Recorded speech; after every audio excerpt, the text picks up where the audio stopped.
सहनाववतु सहनौ भुनक्तु सह वीर्यं करवावहै तेजस्विनावधीतमस्तु मा विद्विषावहै। ओम शांति शांति शांति। वैदिक जीवन पद्धति की इस कक्षा में पुनः आप सभी का हार्दिक स्वागत है, अभिनंदन है। वेद परिचय इस विषय में हम चर्चा कर रहे थे और वेदों का कितना महत्व है हमारे जीवन में, कितना ये ज्ञान विज्ञान से परिपूर्ण है। सभी के द्वारा किए गए कर्मों का जो भव्यता दिव्यता का भाव होना चाहिए वो हमको वेदों से शिक्षा मिलती है। इस संसार को और इस जीवन को दिव्यता से परिपूर्ण करने के लिए वेद का पढ़ना पढ़ाना, सुनना सुनाना, आचरण में लाना हम सभी का अर्थात श्रेष्ठ जनों का परम कर्तव्य है। इसलिए इसमें प्रमाद रहित होकर के, आलस्य प्रमाद को छोड़ करके हमको वेदों का पढ़ना पढ़ाना, सुनना सुनाना अवश्य करना चाहिए तथा उसको जो कुछ हमने सुना है, जो कुछ पढ़ा है, उसको यथा सामर्थ्य प्रयास पूर्वक आचरण में उतारने में, मनसा वाचा कर्मणा व्यवहार में लाने का अथक प्रयास करना चाहिए, अखंड प्रचंड पुरुषार्थ करना चाहिए।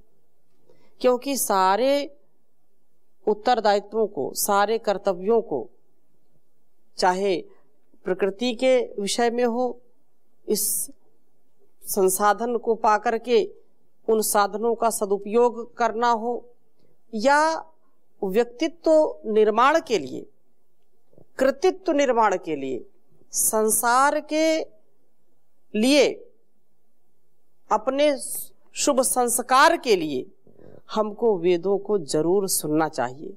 यदि पढ़ने का सामर्थ्य नहीं है तो सुनने मात्र से हमको बहुत लाभ मिलता है, सुनने से आनंद की प्राप्ति होती है। और ज्ञान का साधन तो सर्वप्रथम सुनकर के ही आता है ना, जो साधन बताया, सुन करके, देख करके और पढ़ करके, तीन ही प्रमुख साधन है। तो कोई बात नहीं, यदि वेदों को नहीं पढ़ पाते हैं, उतना सामर्थ्य नहीं है, व्याकरण आदि नहीं आता है, तो भी सुनने मात्र से हमको शांति की प्राप्ति होती है और यह बहुत उत्तम कर्म है। पिछली कक्षा में जो हमने चर्चा की थी उसी को आगे बढ़ाएंगे। आप में से किसी का कोई प्रश्न हो तो पिछली कक्षा से? स्वामी जी प्रणाम। जी प्रणाम। जैसे ये हर कर्म में तो दोष होता है, दोष रहित तो कोई कर्म नहीं होता है जी। तो जैसे हम अभी बोले कि वेद ये सुनना, पढ़ना और आचरण में लाना, आचरण में लाना, तो इसमें भी क्या दोष है क्या? इसमें तो कोई दोष नहीं है। तो उसमें जो बोला ठीक है, आपने कहीं सुना, पढ़ा, जाना कि कोई भी कार्य जो है दोष रहित नहीं है, दोष होता है। तो इनका ये प्रश्न है कि हम जो सुन रहे हैं या पढ़ रहे हैं, समझ रहे हैं, तो इसमें क्या दोष है? दोष का तात्पर्य यहाँ ये ऐसा समझ लीजिए कि एक बार में कोई चीज आएगी नहीं। कार्य आरंभ करेंगे, आप बोलना आरंभ करेंगे तो कितने आपको कल्पना है, आपको कुछ ज्ञान इस समय है कि आपने कितनी गलतियां की हैं बोलने में, बचपन से लेकर के अब तक कितनी त्रुटियां की हैं। आपको यदि डायरी भरते तो बहुत हो जाती है। आप जब भोजन आरंभ किए, शुरू किए खाना, तो कितनी गलतियां की है? कि आधा खाया, आधा जमीन पर गिराया। ऐसा होना चाहिए क्या? नहीं होना चाहिए। लेकिन जो बचपन में हो गया, अब वैसा खाते हैं क्या? आप ऐसा खाते हैं कि एक भी निवाला, आपका एक भी दाना बाहर नहीं गिरता। लेकिन जब बचपन में आपने खाया होगा तो चौथाई हिस्सा ही गया होगा मुख के अंदर। तो ऐसे ही ये जो बात कह रहे हैं कि वेद का सुनना, सुनाना, पढ़ना, पढ़ाना, इसमें कोई दोष तो नहीं है, दोष बिल्कुल नहीं है, परंतु इतनी सी बात जरूर है कि एक बार सुन करके, वो तो बहुत मेधावी कोई हो अपवाद रूप में, कि एक बार सुना और जैसे का तैसा उतार लिया, ठीक है। अब सुन भी लिया लेकिन उसको आचरण में नहीं उतारा, तो जैसा सुना वैसा नहीं जिया है, तो थोड़ा तो दोष लगेगा। जितना जिसका ज्ञान होता है और उसको यदि वो पालन नहीं करता है तो दोष होता है, निश्चित रूप से उसको उसका परिणाम भुगतना पड़ता है। हमको हमेशा इस बात का ध्यान रखना चाहिए कि जीवन भर हम कुछ सीखते रहते हैं, और केवल सुनने मात्र से यदि आप कुछ बातें सुनी, आपने कुछ विचार की और अधूरा ज्ञान आपके अंदर है, उसको आपने आचरण में उतारना शुरू किया, तो कहीं ना कहीं त्रुटि होगी। परिपूर्णता कब आती है? परिपूर्णता ज्ञान की जब आती है, हमने सुना और सुन करके 25% हमने सीखा, 25% आगम कालीन और स्वाध्याय कालीन, प्रवचन कालीन, व्यवहार कालीन, 4 प्रकार से विद्या परिपूर्ण होती है, 4 प्रकार से हम दोष रहित बनते हैं। तो कोई भी ज्ञान माता पिता से हम सीखें, अपने मित्रों से सीखें या गुरुजनों से सीखें, हम 100% वैसा बिल्कुल नहीं कर सकते उसी समय। आप सुन रहे हैं, आपको चौथाई आ जाएगा, चौथाई ज्ञान हो जाएगा। 25% आप सुन करके आगम कालीन, ये आगम काल चल रहा है, विद्या का क्या है, ये आगम काल चल रहा है।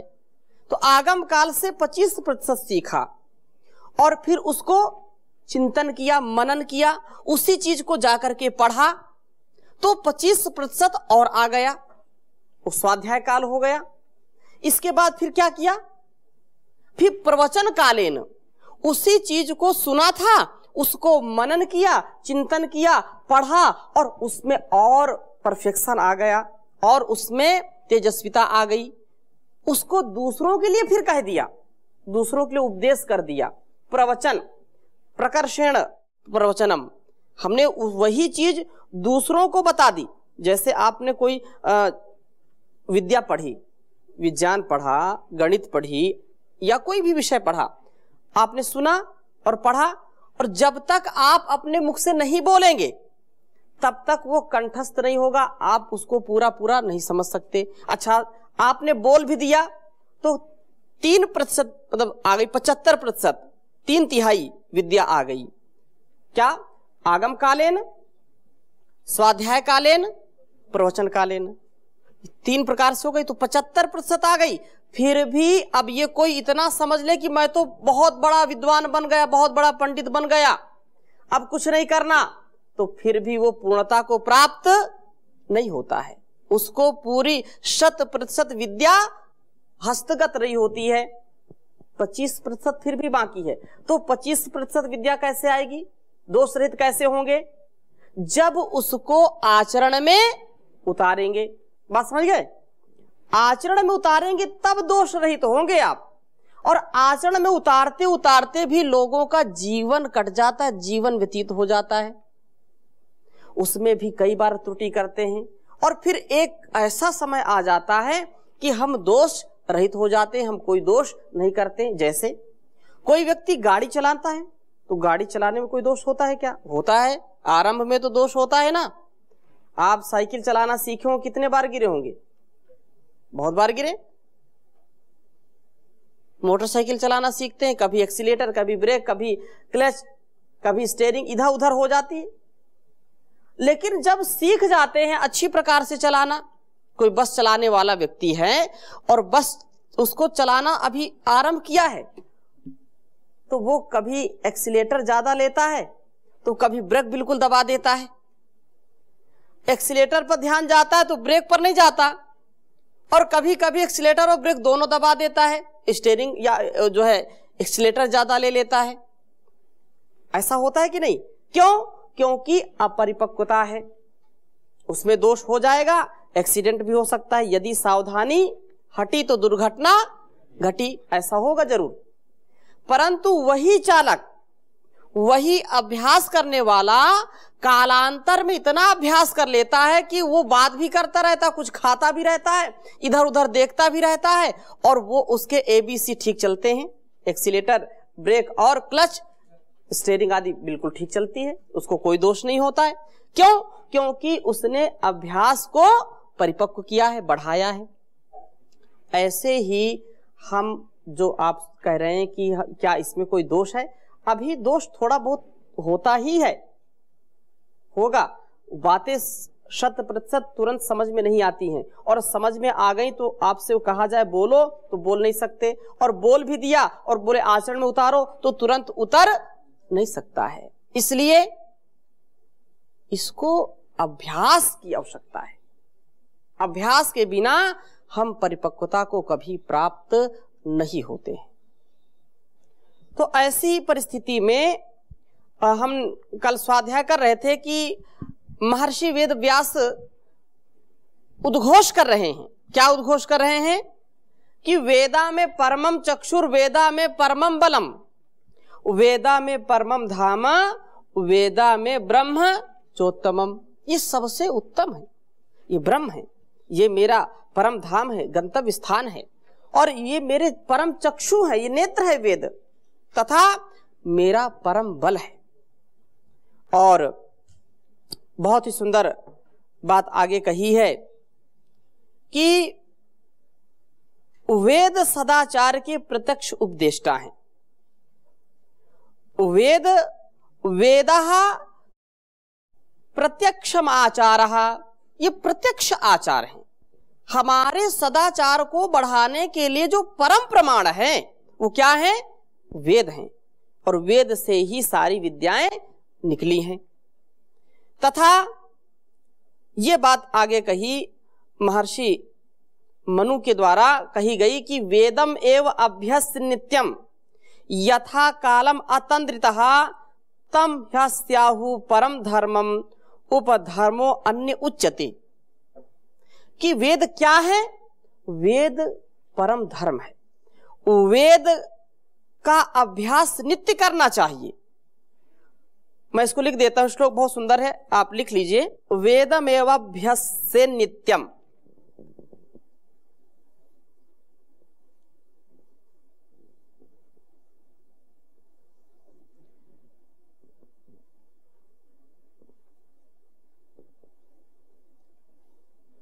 वेदमेवाभ्यसे नित्यम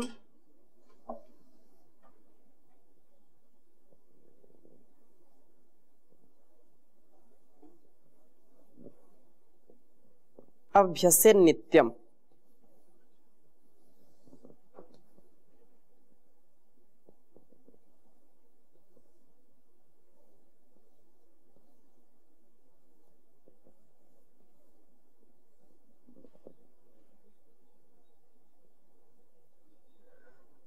यथा कालम अतंद्रितः,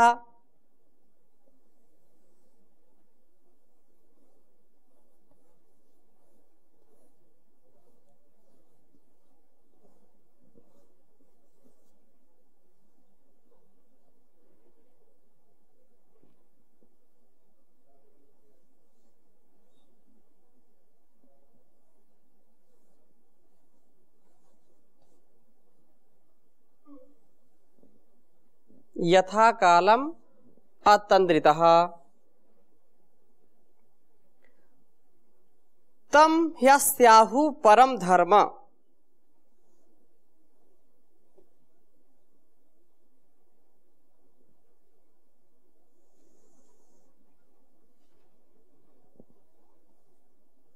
तम ह्यस्याहु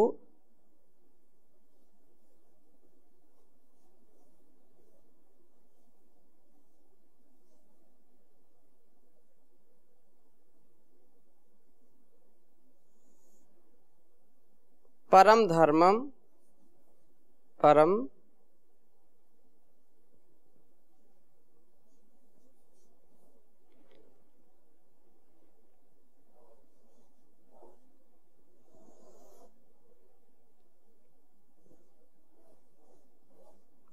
परम धर्मम उपधर्मो अन्य उच्यते।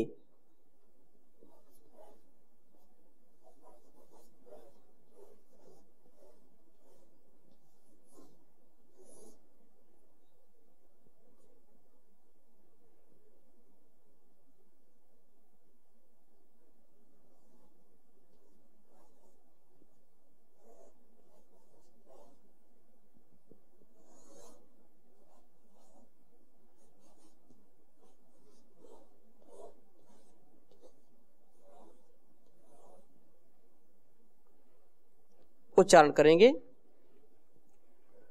वेदमेवाभ्यसे नित्यम यथा कालमतन्द्रितः तं ह्यस्याहुः परम धर्मम् उपधर्मोऽन्य उच्यते।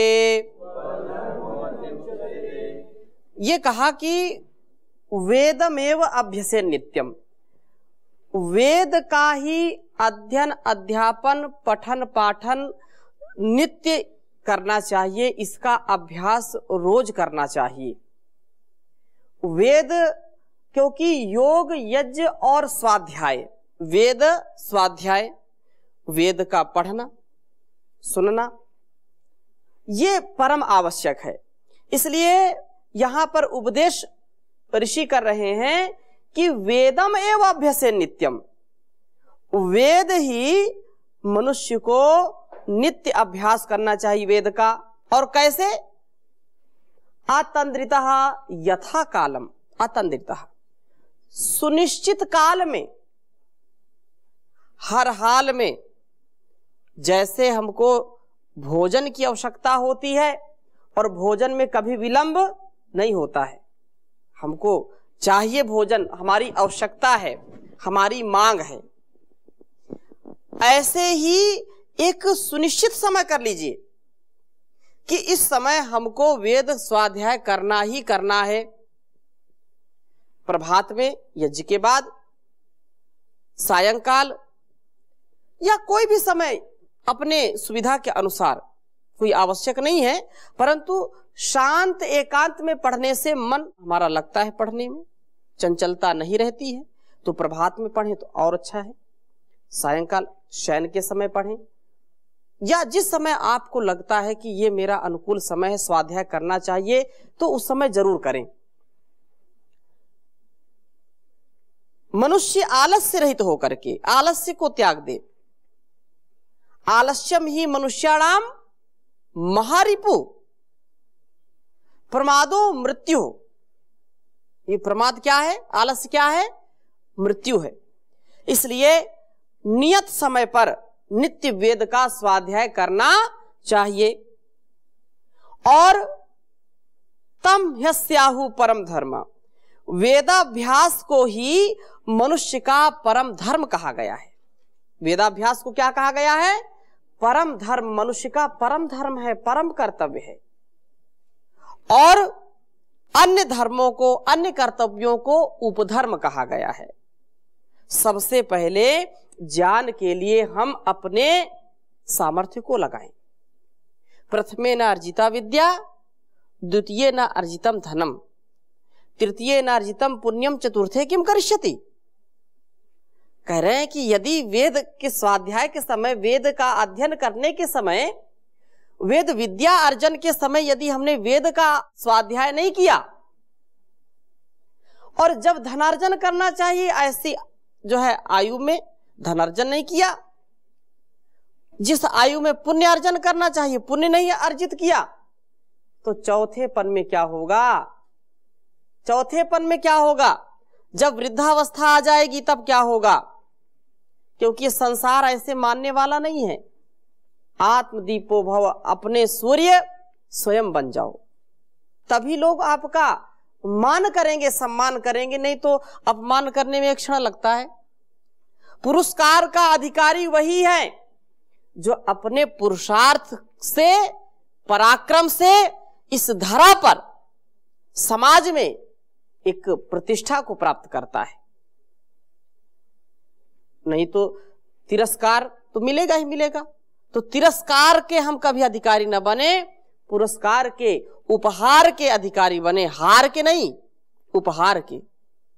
ऐसा कार्य करें। तो ये कब सुनिश्चित होगा? जब हम वेद को अपना जो स्वाध्याय, अपना स्वधर्म और स्वकर्तव्य मानेंगे, तब जाकर के यह सिद्ध होगा कि वास्तव में हमारा जैसा ज्ञान है, जैसा विज्ञान है, वैसा हम आचरण करते हैं और कोई दूसरा उपाय नहीं है। इसलिए बहुत सुंदर बात कही है कि उस सच्चिदानंद परमात्मा से हम प्रार्थना करें कि आपके ज्ञान के प्रतिकूल कभी हम आचरण ना करें। जैसा वेदों का उपदेश है, आदेश है, संदेश है, वैसा ही हम अपने स्वभाव में उतारें। ऐसा करेंगे तो हमारे जो कर्म होंगे वो दिव्य कर्म हो जाएंगे, कुकर्मों से बचेंगे, सुकर्मों में हमारी युक्ति हो जाएगी और कुकर्मों से मुक्ति हो जाएगी। और कोई संचार करने वाला नहीं है कि हम अच्छे कार्य में लगें। उस परमात्मा से प्रार्थना करें क्या? ओम सुख कंद से सच्चिदानंद से याचना है, श्रेय पथ पर चलूं कामना है, श्रेय पथ पर चलूं कामना है। कृत कुकर्मों की जब याद आती, आँख है अश्रुधारा बहाती, मन में संताप की घोर अनुताप की वेदना है, श्रेय पथ पर चलूं कामना है। पाया नर तन न साधना की, कुछ ना ईश आराधना की, मन में तृष्णा भरी काम मद लोभ की वासना है, श्रेय पथ पर चलूं कामना है। भक्त जन की सुनो करुण कविता, विश्व दुरितों के हे देव सविता, दूर कर दीजिए भद्र भर दीजिए भावना है, श्रेय पथ पर चलूं कामना है। स्वस्ति पंथा मनु चरेम भगवन, सूर्य चंद्र के तुल्य भगवन, दान दूं जान लूं अघ्नता संग्रहूं प्रार्थना है, श्रेय पथ पर चलूं कामना है। सुपथ पर ले चलो सर्व जाता, कुटिल अघ से बचूं सिर नवाता, मुझको दे दो आत्मबल जिससे होवे सफल साधना है, श्रेय